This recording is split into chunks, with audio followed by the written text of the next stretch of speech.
Il y a des personnes, en fait, quand tu le vois, ils dégagent quelque chose. Un charisme naturel. Exactement.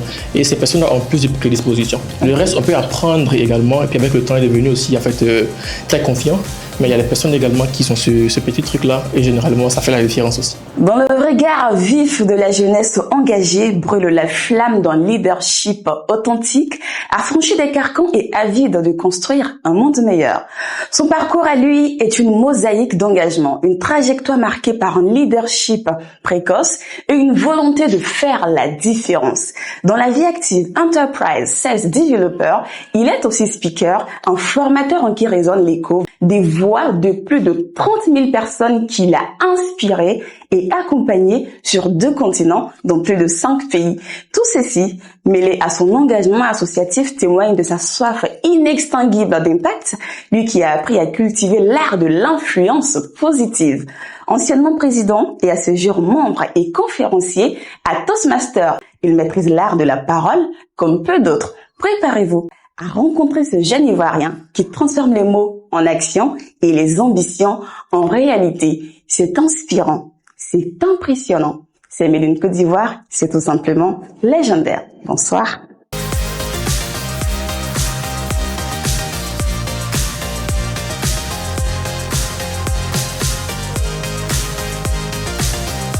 Nouvelle semaine et c'est toujours avec le même entrain, le même plaisir que je me tiens là pour vous souhaiter la bienvenue dans votre espace qui vous fait découvrir et redécouvrir la Côte d'Ivoire riche et fertile de sa jeunesse, dont la vingtaine est synonyme d'audace, d'innovation et d'un talent qui ne demande qu'à illuminer le monde. L'invité que je vous ai présenté tout à l'heure n'est autre que Aboubacar Konaté. Exactement.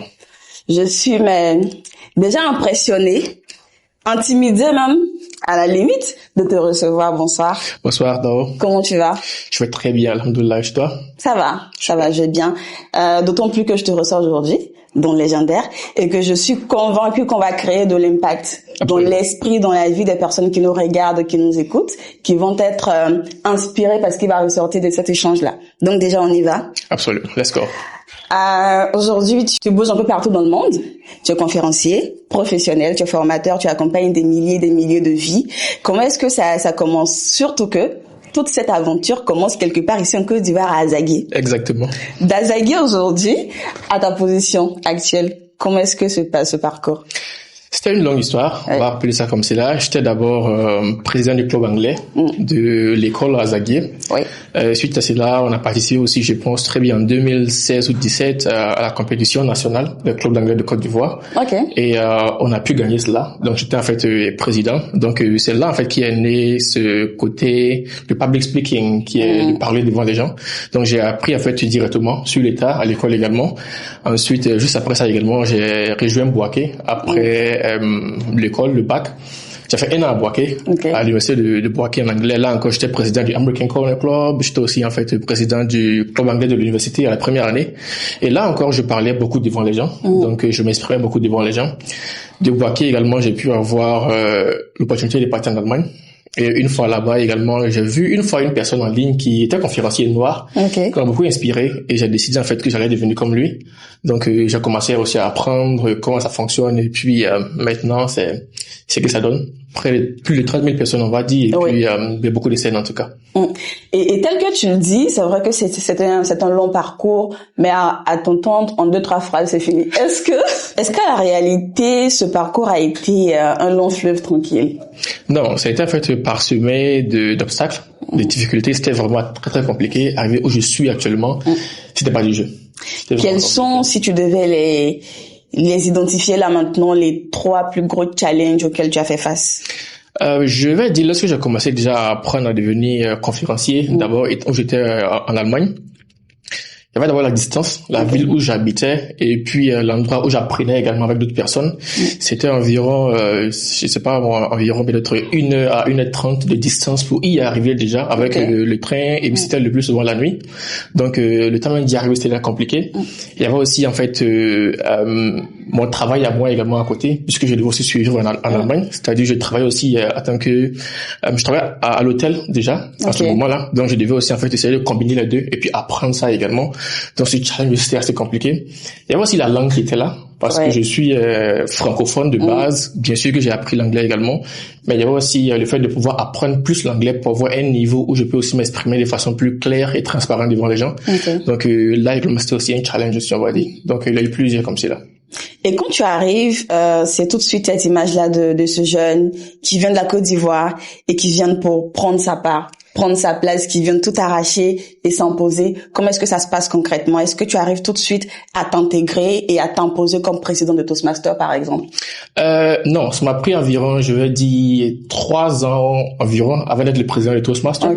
Parce que d'abord, j'ai commencé en tant qu'un membre simple, c'est-à-dire j'ai rejoint l'organisation, par exemple, de Toastmasters, et j'étais juste un membre, en fait. J'étais là, je venais aussi apprendre avec d'autres personnes, et ça m'a pris environ, comme je l'ai dit, 3 ans avant que je sois sélectionné, parce qu'en fait, on m'a invité même à être président, j'ai pas voulu être, et j'ai reçu l'invitation que j'ai acceptée ensuite. Donc du coup, il y avait ce côté également où tu te dis, ben tu es le seul noir du groupe, est-ce que en fait tu peux également t'imposer ou bien vouloir même aspirer à un niveau comme cela. Donc là également, ça a été aussi assez compliqué. C'est-à-dire il a fallu que je puisse aussi en fait prendre le temps de enlever ce que je connaissais comme connaissance et puis apprendre de nouvelles choses pour pouvoir aussi en fait avoir cette confiance en moi et puis dire ok, je vais aller en fait essayer cela. Et ça a marché également. Et là, tu dis quelque chose d'intéressant sur quoi j'ai envie qu'on s'arrête. C'est l'humilité de savoir vider son verre et de le remplir à nouveau. Parce que tu aurais pu dire, j'ai été président chez moi, en Côte d'Ivoire, ça a marché, j'ai remporté des compétitions. On va y venir, hein. Tu es lauréat de prix, dont on va parler tout à l'heure. Et aujourd'hui, dans ton actualité professionnelle, qu'est-ce que tu fais exactement? En tant qu'Enterprise Sales Developer, je travaille dans la plus grande entreprise de coaching au monde, qu'on appelle CoachUp, qui est basée à Berlin. Et moi, je me focalise sur le marché français, c'est-à-dire je suis basé plus sur Paris. Donc, ce que je fais, c'est que je travaille avec entreprises qui sont très, très grandes, c'est-à-dire Air France, par exemple, sont mes clients, Safran sont mes clients, MBDA, très grands. Je ne travaille qu'avec entreprises qui sont à partir de 3 000 à 4 000 employés, pas moins de cela, avec des deals d'environ 50 000 euros, pas moins également. Donc là également, c'est une autre mentalité. Comprendre également que je viens d'un petit village et puis aussi atteindre ce niveau également où tu fais des très grands deals aussi. En fait, ça a été aussi un parcours avec son propre histoire également. Et ces collaborations, ces sollicitations-là, comment est-ce que ça se matérialise généralement? Est-ce qu'on t'appelle pour quel type de problème concrètement on te contacte? Dans le cadre de la conférence? Conférence d'abord. Dans le cadre de la conférence, le plus souvent, je parle le plus souvent de business, de leadership et de motivation généralement. Très bien. Donc, j'ai mes pages à moi, par exemple, soit sur Instagram et puis ce que j'ai eu à faire comme activité. Donc, c'est par là le plus souvent aussi ma page internet aussi.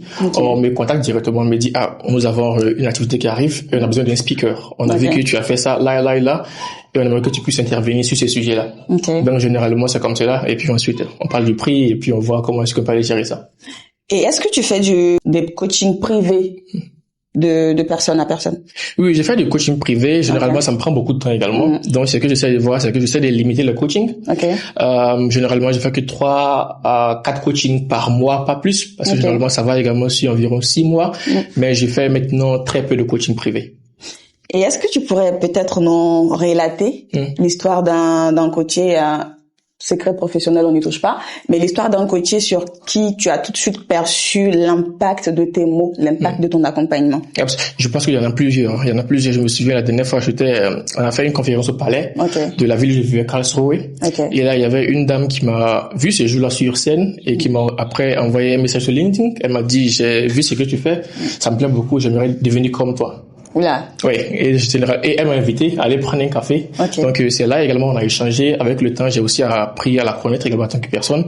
J'ai vu aussi qu'elle avait un talent parce qu'elle voulait passer un message également. Et c'est ce qui est le plus important quand il est question de devenir conférencier. C'est d'abord de savoir quel est le message que j'ai envie de passer aux gens. Et puis aussi savoir est-ce que vraiment il y a un public pour cela.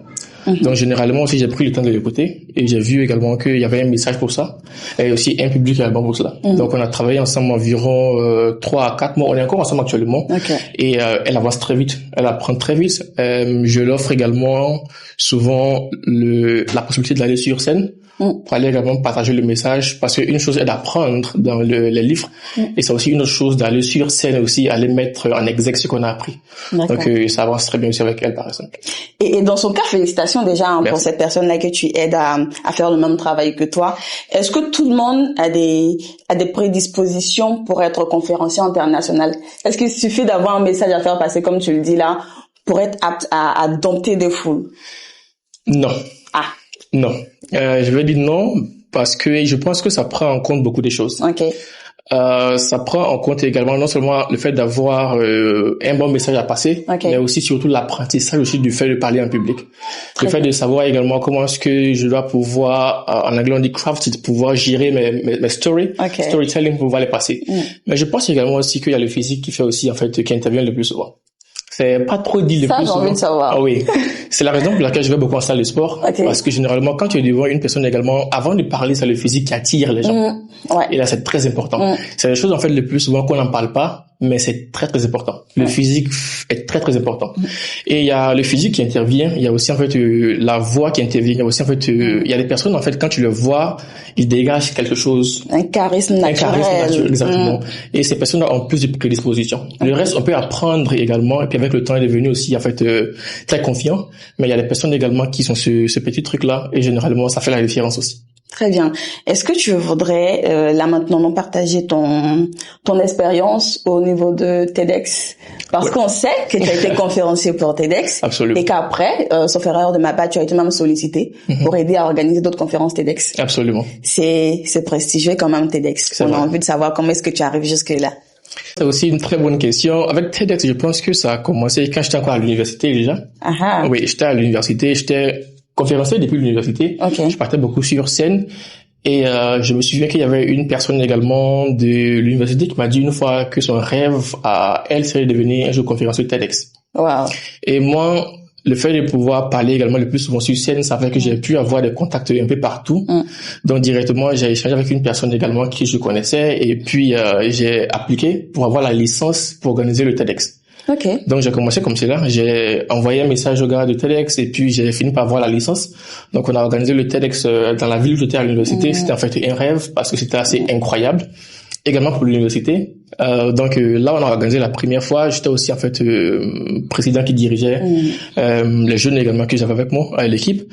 Ensuite la deuxième année également, je pense que on devait organiser, mais là j'ai été sollicité également pour donner une conférence TEDx que j'ai fait aussi en fait dans la ville de Essen, qui parlait surtout du business que j'aime beaucoup parler. Ensuite, on a encore fait le deuxième TEDx aussi dans la ville où j'étais, dans un palais. C'était vraiment super bien. On avait près de 300 à 400 personnes disponibles ce jour-là. Et puis également, on a encore un TEDx qui vient également cette année. Je suis en Côte d'Ivoire, mais j'ai une équipe également qui se charge de ça. Très formidable. Donc, c'est un peu l'histoire derrière TEDx également. Félicitations. Merci. C'est tout simplement impressionnant, comme je ne cesse de le dire. Et ce que je tiens à souligner encore une fois, vous le savez, vous les inconditionnels de Légendaire, pour cette première saison de votre émission, nous ne recevons que des jeunes de moins de 30 ans, des jeunes Ivoiriens. Donc, imaginez un peu le niveau de concentration, de travail acharné qu'il faut pour arriver à ce niveau-là à un si jeune âge. Tu parles beaucoup dans ce que tu dis, on entend beaucoup président, depuis la Côte d'Ivoire, depuis le lycée. C'est quoi la prochaine étape? Oh, c'est une bonne question. Maintenant, j'ai un peu peur d'être président. Pas peur, mais en fait, ma mère, qui n'aime pas beaucoup que je sois toujours devant les choses. Oui, elle a un peu peur de cela. Mais je pense que quand il est question du président, le plus souvent, c'est pas seulement la volonté personnelle, mais c'est aussi ce que les gens voient en toi. C'était le cas aussi avec Toastmasters, par exemple, et dans beaucoup d'autres organisations. J'ai pas toujours, en fait, levé la main pour dire je veux être le président. On m'a toujours approché pour me dire on veut que tu deviennes le président. Et là aussi, en fait, je pense que c'est surtout l'impact qui est derrière ce que tu fais sans que tu le saches, généralement. La prochaine étape, il y a de grandes choses encore à venir. Je pense qu'on va pas peut-être divulguer tout actuellement. Mais il y a de très grandes choses à venir. Même ici aussi en Côte d'Ivoire, il se peut qu'on puisse faire aussi une conférence au Palais de la Culture. Ça aussi, je vais pas trop en parler, mais ça va venir très bientôt également. Dans tous les cas, on reste connecté et à Légendaire et aux réseaux sociaux d'Aboubacar, qu'on va partager dans la description de cette vidéo. Donc, vous pouvez le suivre pour être au courant de son actualité et participer aux éventuels événements qui seront organisés en Côte d'Ivoire et pourquoi pas en ligne. Absolument. Et dis-nous, est-ce que tu pourrais partager des conseils à ces jeunes-là qui nous écoutent en ce moment, qui sont peut-être dans une phase de perte de motivation, de perte de confiance en soi, parce qu'on est beaucoup influencé, par exemple, par les réseaux sociaux aujourd'hui. Absolument. À voir d'autres qui brillent, on se dit, bon, j'ai carrément échoué, je vais pas y arriver. Qu'est-ce que tu pourrais dire à un jeune qui est dans ce moment-là? Je pense qu'il y a beaucoup de choses à dire. D'abord, j'aime le dire toujours, avoir son pourquoi. Ok. Les anglophones aiment dire beaucoup, je vais le dire en anglais également, he who has the why to live for can overcome any adversity. Okay. C'est-à-dire, c'est lui qui a un pourquoi pour vivre, peut en fait surmonter toutes ces difficultés. Moi, mon pourquoi, ça a toujours été mes parents, c'est-à-dire ma mère et puis mon père. Dans la vie, c'est normal qu'il y ait des moments où on ait envie d'abandonner. C'est normal. Et lorsqu'on commence de nouvelles choses, on va forcément souvent avoir envie d'abandonner. Mais lorsque on a également ce pourquoi, quelle est la raison pour laquelle je me lève le matin, quelle est la raison pour laquelle je pars faire cela, c'est pourquoi en fait qui nous tient le plus souvent quand nous sommes dans un moment difficile. Ça, c'est le premier point, avoir le pourquoi. Okay. La deuxième chose que je veux aussi ajouter en fait, c'est le fait de pouvoir d'abord changer de mentalité.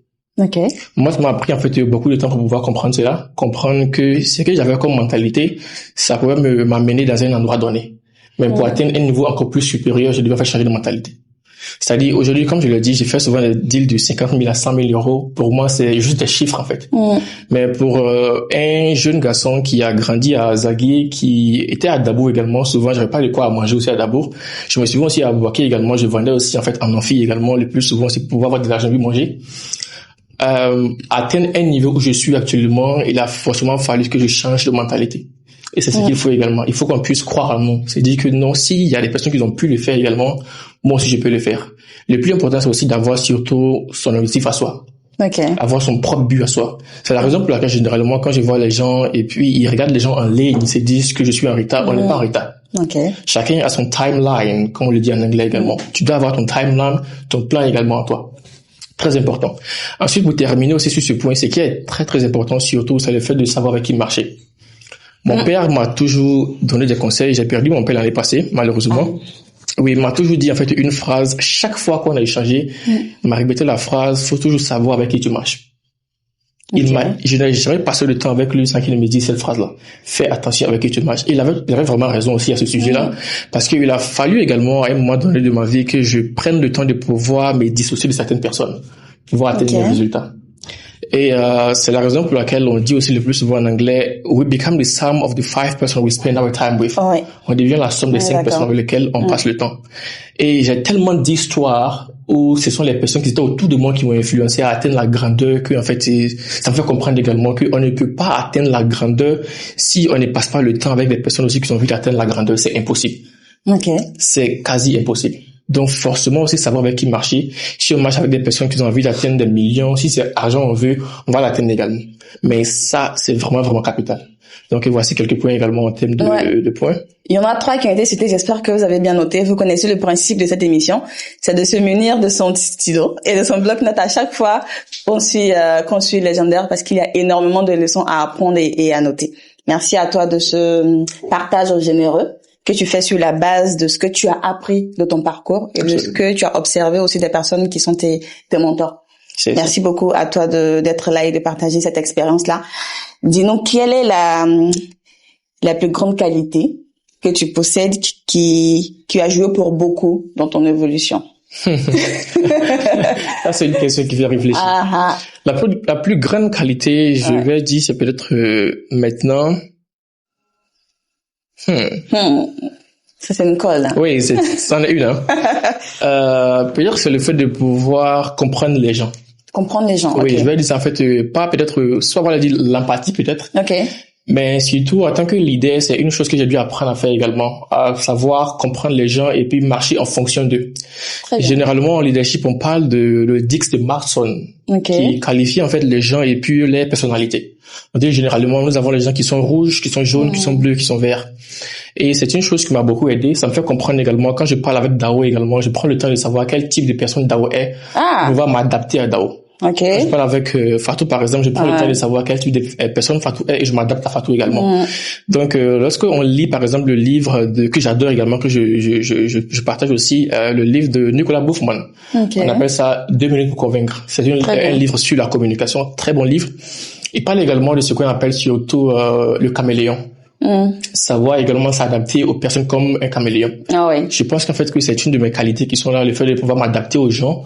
Ça fait que généralement, quand je parle avec une personne, directement, on arrive à facilement créer le lien et on a quelque chose en commun. Et là, en fait, je pense que ça aide beaucoup et je vais dire, en fait, l'une de mes qualités qu'elle a.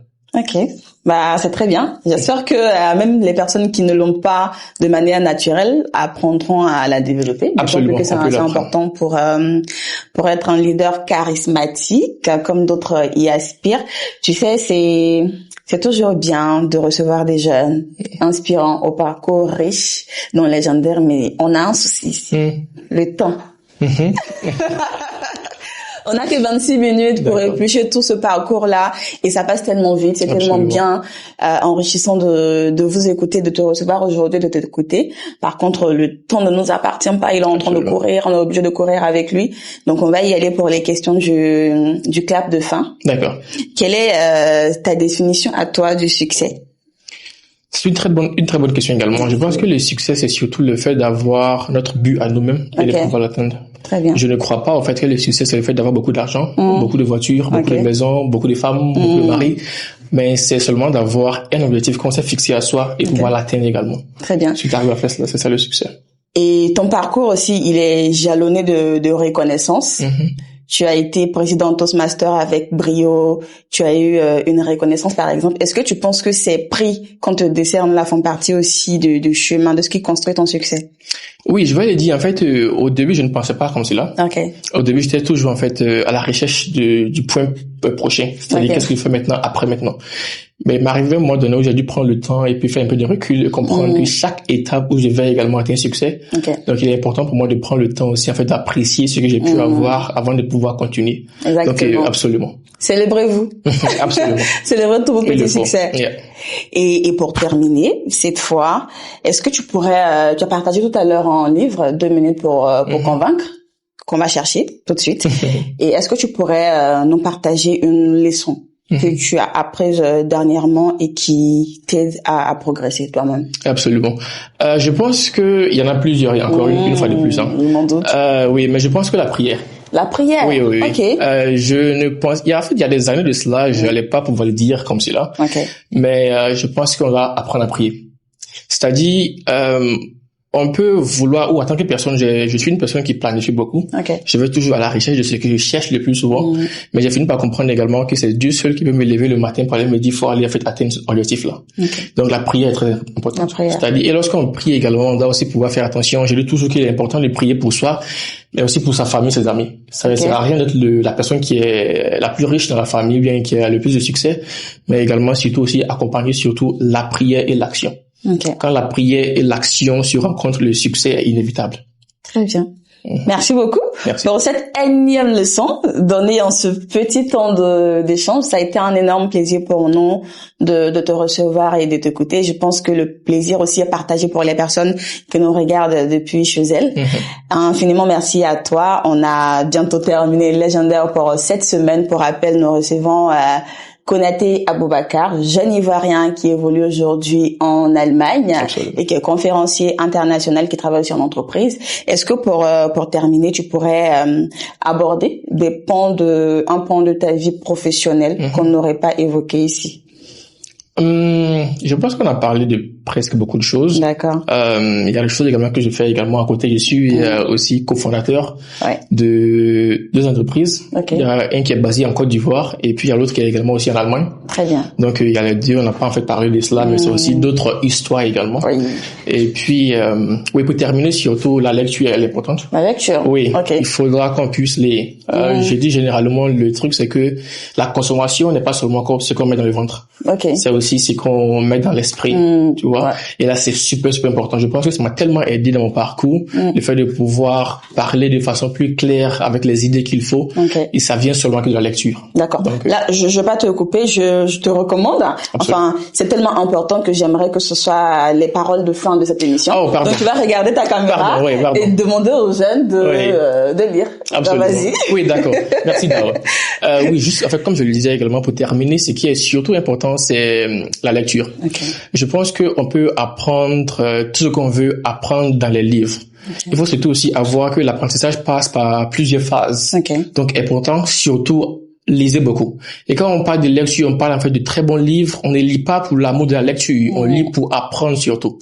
Donc, je vous dis en fait de lire beaucoup et puis surtout de ne plus avoir la motivation. Okay. Maintenant, on parle de discipline. La motivation, oui. La motivation, c'est fan, arrivé à un moment donné. Parce que ça vient surtout du mot motive. On a toujours besoin de motifs pour continuer. Mais à un moment donné, il faut d'abord la discipline. Très bien. Donc, je souhaite également que vous soyez beaucoup disciplinés dans vos actions et puis tout finira par payer, en fait. On l'espère vivement et on l'espère pour toi aussi. Merci. Ça a été un plaisir. On espère te retrouver sous d'autres cieux, dans d'autres sphères pour parler encore de ta progression, pour parler de l'impact que tu as sur la vie des personnes qui sont autour de toi et même au-delà. Ça a été un plaisir encore une fois pour moi de te recevoir sur ce plateau et de vous savoir là à suivre Légendaire. On se retrouve la semaine prochaine pour découvrir un autre talent ivoirien tout aussi inspirant, Kaboubakar Konaté. C'était Sally Dao. Bye.